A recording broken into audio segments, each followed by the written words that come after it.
Hi friends, இன்றைக்கி ஒரு இன்ட்ரெஸ்டிங்கான வீடியோ தான் பார்க்க போகிறோம். மீன் ரோஸ்ட் போடுறது எப்படின்னு சொல்லி மேட்டூர்லேருந்து ஃப்ரெண்டு கொண்டு வந்த ஃப்ரெஷ் மீனுங்க. மேட்டூரில் என்னோடய ஃப்ரெண்டு ஒருத்தர் இருக்காங்க. அவங்க கொண்டு வந்த மீன் கட்லா மீன் 3 மீன் நல்லா பெருசாக இருந்தது. அதில் எப்படி மசாலாலாம் போட்டு நான் ஃபிஷ் ஃப்ரை செய்கிறதுங்கிறத உங்களோட ஷேர் பண்ணிக்கிறேன். ஒரு எலுமிச்சம்பழத்தை நல்லா ஜூஸ் எடுத்துக்கலாம்.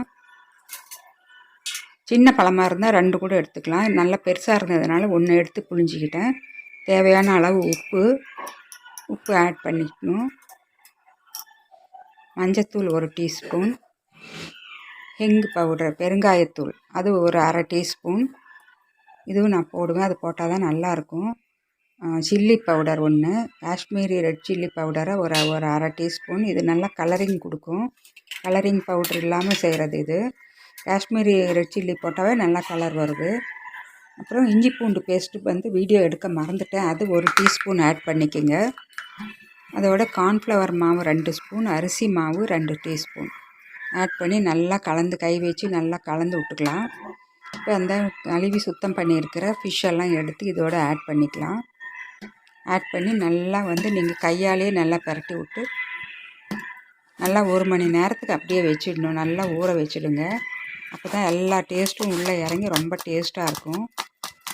எந்த மசாலாவும் உதிராமல் நல்லா கிறிஸ்பியாகவே வரும் இந்த ஃபிஷ் ஃப்ரை செய்கிறது. இது மாதிரி தான் பரட்டி எடுத்து வச்சுடுவேன். ரெடிமேட் பவுட்ரு வாங்காமல் இது மாதிரி நம்மளே வீட்லேயே ரெடி பண்ணி செஞ்சுக்கலாம். நல்லா டேஸ்ட்டாகவும் இருக்கும், ஹைஜீனிக்காகவும் இருக்கும் எங்களுக்கு. இது 2-3 பீஸும் ஒரு வால் தலையெல்லாம் போட்டு கிரேவி செய்கிறது. அதுக்கு கொஞ்சம் உப்பு, மஞ்சத்தூள், கொஞ்சம் ரெட் சில்லி பவுடர் அதை போட்டு நல்லா கலந்து அந்த எடுத்து வச்சுருக்கிற ஃபிஷ்ஷோடு நல்லா கலந்து வச்சிடலாம். அதில் கிரேவி செய்கிறப்ப அந்த மீன்லாம் நல்லா வாசனையும் டேஸ்ட்டும் இறங்கியிருக்கும். சாப்பிட்றதுக்கு டேஸ்ட்டாகவும் இருக்கும். இது மாதிரி நல்லா பரட்டி விட்டு அதுவும் நல்லா 1 மணி நேரம் விட்டுட்டு அப்புறம் தான் செய்ய ஆரம்பிக்கணும். அப்போ தாங்க ரொம்ப டேஸ்ட்டாக இருக்கும் கிரேவி.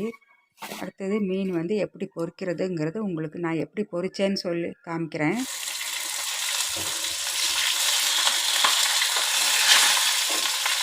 இந்த மாதிரி தான் நான் ஃபிஷ் ஃப்ரை செய்கிறது. கடாயில் கொஞ்சமாக எண்ணெய் ஊற்றிக்கிட்டு 2 அல்லது 3 போட்டு ஃப்ரை பண்ணி எடுத்து வச்சுடுவேன். நான் தோசைக்கல்லில் போட்டு பரட்டுறதை விட இது மாதிரி செய்கிறது இன்னும் நல்லா டேஸ்ட்டாக இருக்குது. ஆயில் கம்மியாக தான் எங்களுக்கு செலவாகும். ஆயில் தெரித்து வெளியிலெல்லாம் வராமல் கடாயிலே இருக்கும்.